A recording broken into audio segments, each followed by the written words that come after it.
Folks, welcome to So Bad It's Good. This is your pal Ryan, and this is your Wednesday episode. You made it halfway through the week, folks. You can't say you didn't do something with your week because you made it halfway through. That is a feat in and of itself. Today we have a great show for you. We have Jessica Radloff, who is hosting the brand new, the official Big Bang Theory podcast. Now, you guys all remember the Big Bang Theory. It was a wild runaway hit on CBS. I think it was like 279 episodes.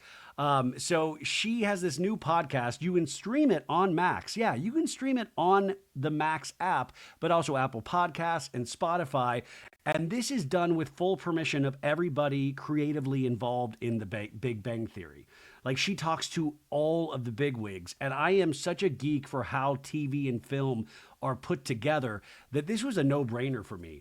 We usually talk so much about reality TV, but I love that we are able to dip into all sorts of genres. We're doing a lot of true crime lately. We do a lot of competition reality series lately, and it's good to kind of switch things up, but also I think you guys out there listening, you have such varied tastes like I do. So thank you for allowing me to stretch past reality TV. I think this was a fantastic conversation. She also is the author of the official Big Bang Theory book. There was a New York Times bestseller a couple of years ago. I bought it for my dad for Christmas one time. And I will say, when I got this pitch to talk to Jessica, this was a no-brainer for me because if you listen to So Bad It's Good, and if you've listened to my dad, Bill Bailey, on this podcast, The Big Bang Theory is legitimately his favorite show on television. Anytime I am with my dad for the last, decade plus, The Big Bang Theory is on. He has it on his DVR. I bought him Big Bang Theory merch. We used to make this joke. I mean, it's a horrible joke, but we always joked when Mom was around that he never was able to make it through a full episode of Big Bang Theory because my mom was this amazing lady that she would just talk. You'd be watching a show and she would just talk right over the show.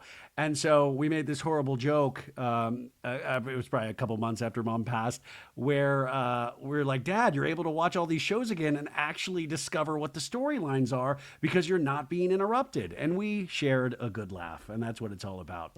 No, but I truly geeked out about this interview. I think you're going to love it. Even if give this one a shot. Give this one a shot.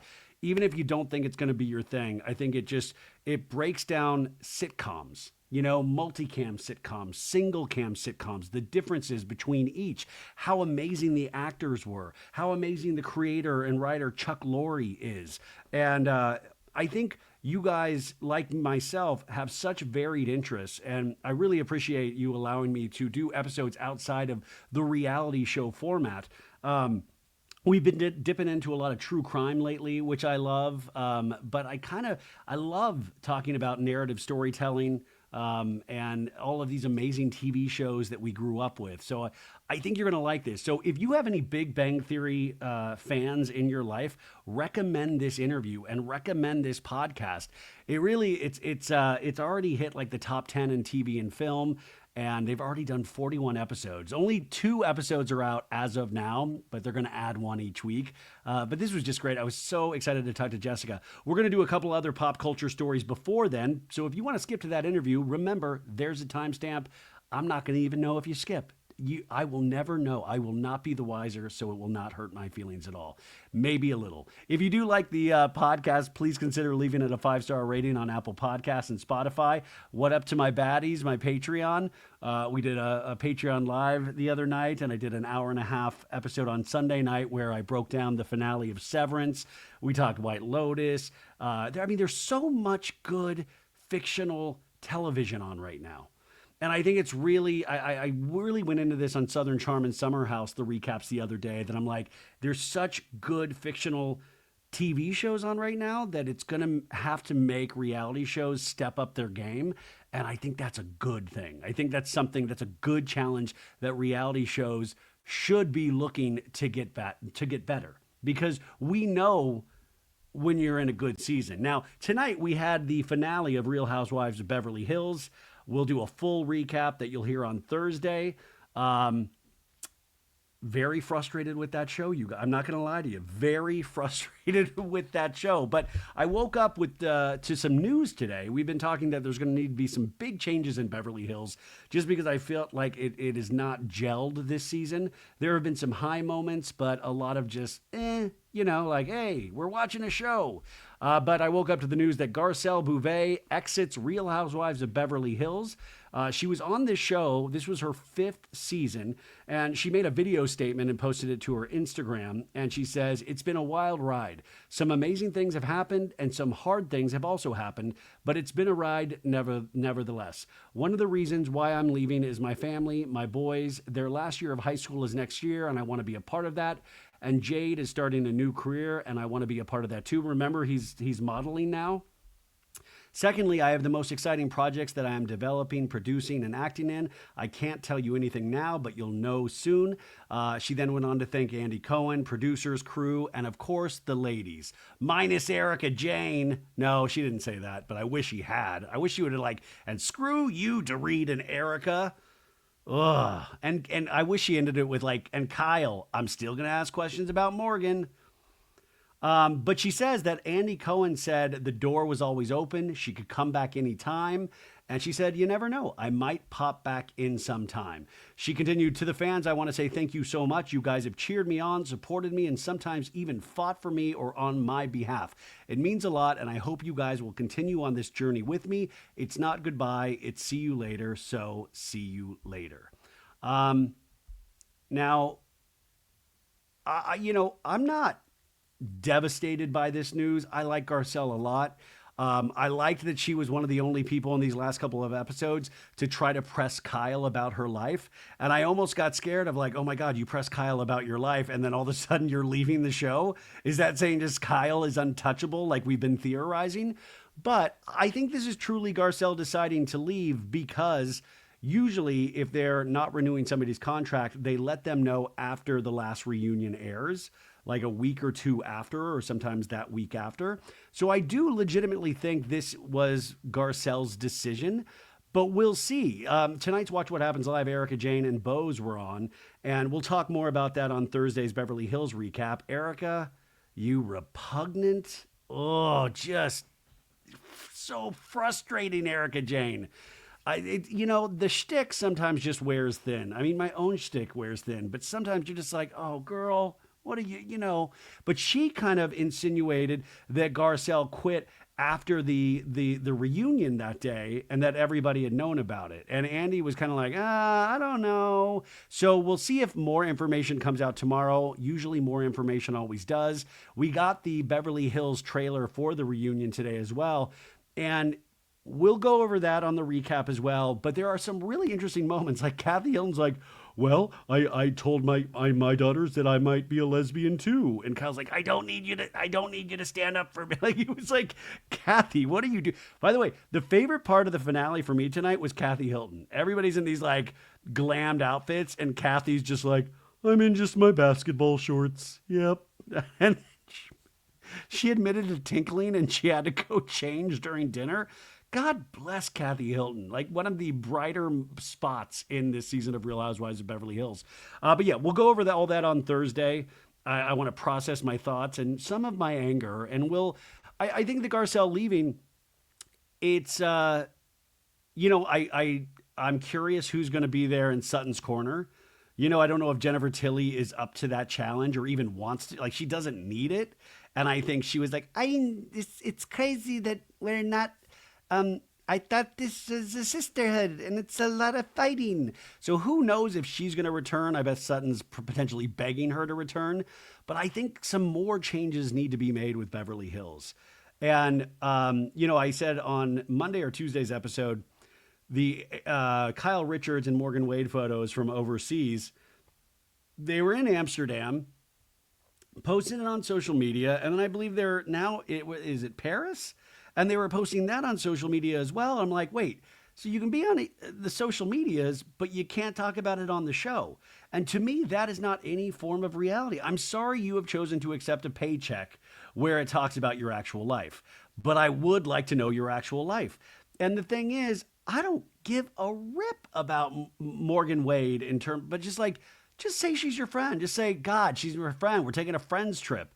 Like, I don't need the mystery. Like, there's a reason why we're all talking, and it's because you've never officially set any sort of record straight, and you are so waffling on camera about any time you're asked about this. But I'm sorry, like, I appreciated that Garcelle asked her last week. I appreciated that. Like, what we should be asking those questions.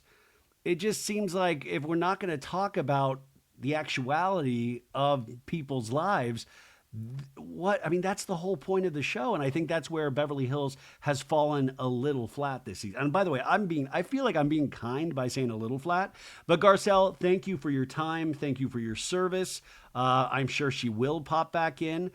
You always do wonder, these Housewives, I always want a documentary about the year after they leave Housewives, of what that's like. Is it relaxing? Is it amazing to not open your phone and potentially get just thousands of hate comments or thousands of positive comments? You might miss the adulation, but you also might not miss the hatred that you get. You know, do you scramble for work? Are you pretty set? Like, that's the stuff that I find kind of fascinating, because there seems to be a whole nother, like, secondary market of former housewives that they usually take a year or two and then realize, oh my God, what did I do? I need to get back to the show. And then they spend the next 5 years trying to get back on the show. And I'm like, what? You complained about the show and now you're trying to get back on the show. Anyways, wanted to lead with that news. Also, we got our first look at Love Hotel. That's right, folks. Bravo is getting into the dating business. We have Shannon Beador, Ashley Darby, Countess Luann, Giselle, and they are all in like a Cancun resort. And Joel Kim Booster is hosting this. And Joel Kim Booster, if you remember, like, the moment I saw him, it brought me back to that fight he had with Shannon Beador, the rap party night. And I think he kind of drunkenly said a lot of negative things about Shannon being horrible. And this is why that stuff matters. This is why, like, that was kind of, as much as I really dig Joel Kim Booster and I hope to talk to him someday, it seemed like a huge faux pas, because people don't forget that stuff. The moment I saw him on that trailer, it brought me back to that moment, and it made me just really curious about that moment. I was like, oh, are they going to show behind the scenes footage of, like, Shannon being potentially mean to Joel? Or was that just him being drunk and wasted and there wasn't a lot of meat on the bone there? But there was a lot of funny moments in the trailer. You see all of the ladies getting busy. Shannon says she's in her 60s. She's going to be dating multiple guys. Hell yeah, Shannon. You have Countess Luann standing up for, who is she standing up for? She's like, you know, be good to my girlfriend over there. Don't touch my girlfriend over there. Money can't buy you class.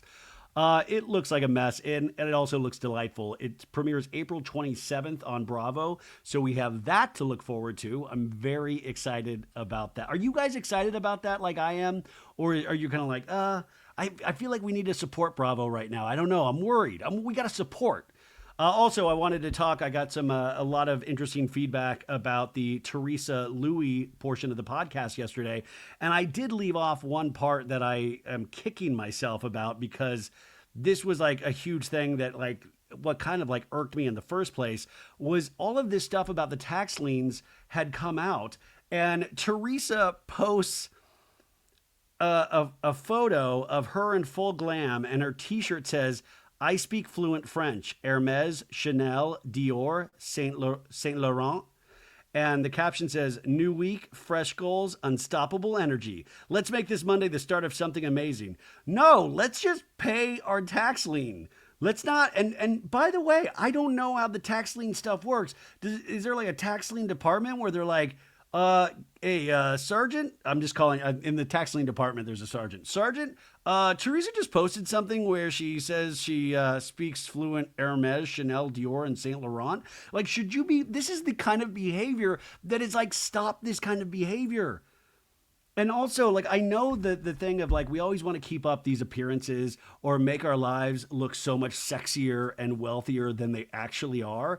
But, like, sometimes the jig is up. Like, if you have that big of a tax lien over $3 million, I'm okay with you Like, I'd rather say I speak fluent Old Navy, Walmart, Ross Dress for Less, TJ Maxx. Like, I would rather that t shirt than the t shirt Teresa is wearing because we worry about you. We don't want you to ever face a situation where you would have to go back to jail, even though I don't think the situation will get to that point. So I was very frustrated and I totally forgot that part last night when I was working on this. What else do we have? Oh, there's a Malcolm in the Middle reboot, you guys. Disney Channel announced. Remember Malcolm in the Middle? It used to be on Fox. There's gonna be a 4-part reboot with some of the original cast coming back. And I thought, wow, that's the other thing. If you were on one of those 90s sitcoms or anything 90s related, you will eventually be eligible for a reboot. You will eventually be able. That's what I talk about with Jessica today too, is that eventually they're making all of these Big Bang spin-offs and things like that. But why don't we just go back to like classic Big Bang? And I know these are all like actors and artists and that, you don't want to pigeonhole, people into a role that they have surpassed and grown out of. But at the same time, the Big Bang Theory makes my dad so happy. I would love for the original Big Bang Theory to come back. Also, we had Ben Affleck. This is interesting. He's promoting his movie, The Accountant 2. I still have not seen The Accountant 1. So I don't know if I'll be able to understand what happens in The Accountant 2 without seeing 1. But, movie stars, you always know when there's a new project coming out because they have to make the rounds. And by making the rounds, that means they have to do interviews for cover stories like the one Ben Affleck did yesterday for GQ magazine. Now I'm going to read you some of these questions and answers because I thought this was kind of interesting because it's one of the first times he's spoken publicly a little at length about Jennifer Lopez. The article says, it reminds us that Ben Affleck is nearly 30 years into his career in the spotlight. And he has 2 Academy Awards. And he also has a level of tabloid scrutiny that in its consistency and vehemence is almost unmatched. He says some people like to follow the soap opera, and that soap opera is actually independent of a movie you might make or be in. They're interested in just the general soap opera, and you become a character in that soap opera. You don't write it, you don't direct it, you don't even know you're in it, but you are. And, obviously he's talking in part about all of his relationships, but especially Jennifer Lopez. I mean, Bennifer, you went back to the well, you got married, and you recently got divorced. And there was a fever pitch. Like, remember when Bennifer 2.0 happened, like during the pandemic, and it was like, we needed this. And then it ended the way it did. And most people, Ben has been in this industry 30 years. You would think there would be this awareness of, you can't help who you fall in love with, but you know that your life is going to be of a certain consistency if you marry somebody that in some ways is a bigger superstar than he is, and somebody that genuinely seems to, I don't think enjoy is the right word, but looks to be in the spotlight and thrives when they're in the spotlight. And they seem to come at fame at 2 very different angles. But he also talks about why people love to get shots of him with like coffee being spilled or picking up packages from his home. And I will say I'm a huge repeat offender. If you follow my Instagram account, I've done 5 years of Ben Affleck memes. I've served in the Ben Affleck meme army for 5 years, proudly. And it's been a while I think since I've been inspired to make a Ben Affleck meme. Maybe one will come soon. I don't like to force these things. It's like art. I just like to have it wash over me in a wave of inspiration like Van Gogh used to do. But the reporter here is like, you don't have a theory why people like this kind of stuff or these memes and stuff? And he goes, well, I think I don't present in a very careful way. So I'll go out, I'll pick up the packages or deliveries, and I don't really care that people are there to take my picture. And some people are probably, I guess you'd call them smarter or more strategic because they think, well, I don't want to be seen wearing some t-shirt or spilling some drink. And I just think, oh, fuck it, man. I could give a shit. I just want to get the coffee. I just want to get that sweet Dunkin' in my veins. So maybe that's a part of it because people are accustomed to a more presented, curated image. My life is actually pretty drama free. And so even if I have the same events that people have, I'm sure in your mind you're thinking, oh, well, you just got divorced. That's not drama free. And I understand that instinct. But all of this is pretty adult. And for all the sensational stuff that gets written, if somebody sat down and talked to me about it and I said, well, this is really the experience, their eyes would glaze over with boredom. So he's there essentially saying it's not nearly as exciting as the tabloids try to make it out to be. Now, we've all been through breakups at some point, and some are really drama filled, and some some just leave with a whimper and sadness, and some things just don't work out. I don't know if he's telling the truth here, but this is what he told the reporter.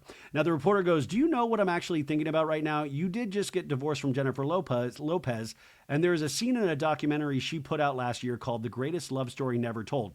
Guys, I highly recommend this. It's on Amazon Prime. You will feel like you are on an acid trip because it is such a bizarre... There's two things on Amazon Prime. There's this documentary, and then there's the actual like film with all of her, like it's like an extended music video for her album, and that's even crazier than the documentary. You need to watch both back to back. They really inform each other, but Ben Affleck pops up in the documentary a lot. I talked about it a lot last year when it came out because she shared with the cameras that she would have music producers come to the studio, and Ben Affleck had made her a scrapbook as like a love memento where he put all of their email correspondence through the years, all their love letters, the poems he would write her, and he put it in this like beautiful bound book. And she just let all the music producers like flip through it for inspiration for songs. And then Ben Affleck was like, the one dude's calling me Pen Affleck, pinning something. And I just thought, that is dark, man. That is so private. And she's out there sharing it with music producers like, hey, Nelly, take a look at this. But anyways, the reporter says, really, there's more than one scene in that documentary. The entire premise of the film is she's like, we're private people, but we have public dimensions as artists, and I'm about to put a lot of us out there, and you're on camera, and your face as this is revealed to you is, and I'm only guessing, but it looks like you're taking a deep breath like, oh, fuck, here we go again, but also, I love and support this person. Now, Ben answered this with, part of it was, okay, if I'm going to participate in this, I want to try to do it in an honest way and in a way that's interesting because I thought it was an interesting examination. Like I mentioned to you before, there are a lot of people who I think have handled celebrity more adeptly and more adroitly than I have, Jennifer among them. My temperament is to be a little more reserved and private than hers. As happens in relationships, you don't always have the same attitude towards these things. And so I thought, oh, this is interesting because how do you reconcile that? Because exactly what you said is true. I love and support this person. I believe in them. They're great. I want people to see that. And I think the thing I said in the documentary or the piece that they used was where I said, you don't marry a ship captain and then say, well, I don't like going out in the water. You've got to own what you knew going into any relationship. And I think it's important to say that wasn't the cause of some major fracture. It's not like you can watch the documentary and go, oh, now I understand the issue that these two had. Well, yeah, no, but he's saying that wasn't it. He's saying it wasn't that documentary that broke this relationship up. Then this, I guess this interview was like done over like 2 separate days. And so in the second part of the interview, the reporter asked, oh, how's the last conversation that we had sitting with you? And he said, well, on the one hand, there's this first feeling, which is like, well, I hope I was clear about when you asked me about Jen in the documentary. And I talked about that in my sort of personal life a little bit, which I don't mind doing as long as my actual feelings and intentions and beliefs are communicated, which I hope I was clear that really this is somebody I have a lot of respect for. And I get wanting to divine or explore the kind of differences in perspective that we have in terms of how a person feels comfortable approaching the line between public and private life. But I really hope that whatever you use doesn't suggest that I have any negativity or judgment or anything regarding that. I have nothing but respect. I guess there's a tendency to look at breakups and want to identify root causes or something. But honestly, like I said, the truth is much more quotidian. This dude is using so many $5 letter words here. Quotidian? God, I hate reading an interview and then realize, oh my God, I'm too dumb for this. Anyways, quotidian, then probably people would believe or would be interesting. It does seem like Ben's like, I just want to make sure that nothing negative gets out. I do not need to deal with Jennifer right now. But he says there's no scandal, there's no soap opera, no intrigue. The truth is, when you talk to somebody, hey, what happened? Well, there is no, this is what happened. It's just a story about people trying to figure out their lives and relationships in ways that we all sort of normally do. And as you get older, this is true for me. I assume it's true for most people. There is no so-and-so did this or this was the big event. It sounds more like a couples therapy session, which you would tune out of someone else's couples therapy after a while. That's not true. There's a show on Showtime called Couples Therapy. It is fascinating and amazing. And Ben Affleck, you are wrong. I would totally watch your couples therapy session and I would love it. Do not think it's too boring for us. We would totally dig it. And I know we'll never see it. But he's saying it's so boring. He goes, for one thing, you start going, okay, clearly this person has got these issues. Clearly they have these issues. And the reason I don't want to share that is just sort of embarrassing. It feels vulnerable. So he's saying, like, listen, it's not some big potentially cheating scandal or anything like that. It's much more probably how they approach life and, core beliefs. But you would think they would know some of these. Anyways, it's not my place to judge. You know what? Actually, it is my place to judge. This is my podcast, damn it. But it also kind of brings up in mind like Paige DeSorbo and Craig Conover and all of this relationship stuff that they still have going on. In Southern Charm, the reunion, the first part, airs on Thursday night. And I just watched that, and it's interesting. The Craig talking about it. More information is spilled. And then tonight we have the episode of Summer House that I really loved. I can't wait to watch this again just to see if am I going crazy in my old age? But I love this episode. I mean, it's completely skeezy and gross, but I loved it. And so I'm curious to see if you guys dug it as well. Okay, so that was Ben Affleck and Jennifer Lopez. Our Benifer, our twin flames, no longer together. Oh, it makes me so sad. But they've just been in our lives so long, right? You read that thing of Ben Affleck being in 30 years in Hollywood. And I remember when Ben Affleck first hit, he had done Dazed and Confused and a lot of these parts in cool movies and things, but he really hit in Good Will Hunting, right? That was his big. It hit so hard when it came out for him and Matt Damon that it thrust them into a spotlight that they've both been in for the last 30 years. And I think whether it be Ben Affleck and Matt Damon or Big Bang Theory, the thing that I keep thinking about every time we talk about something in the past is that it brings you back to a time and place. Whether it's Scandival that we just celebrated the 2-year anniversary of, you think about where you were 2 years ago. Or just me at the top of the show telling you about all of these memories I have with my dad and the Big Bang Theory.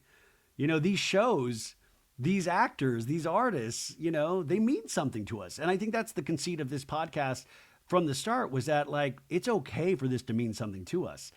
And it means something more than just what we're watching. It's about family. It's about, communion, sharing a love of something with other people, even sharing potential hatred and dislike of somebody. You can share that with somebody and that can bond people pretty quickly. But anyways, I just wanted to do a couple quick stories and now we're going to move on to Jessica. Really, I'm telling you, hang in with this interview. I had a blast, and I hope you guys do too. And if you were looking for something positive, we always talk about doom scrolling, and I think my friend Sammy always talks about hope scrolling. If you are looking for something that is really well written and that provides laughs and there is a goodness about it, I would highly recommend The Big Bang Theory. It's kind of an emotional medicine in a sense. But anyways, I hope you enjoyed this conversation. Here she is, Jessica, and I will talk to you on Thursday for the Real Housewives of Beverly Hills recap. We're going to go ham, folks. Get ready. I'm going to get angry. Here she is, folks. Have a great Wednesday.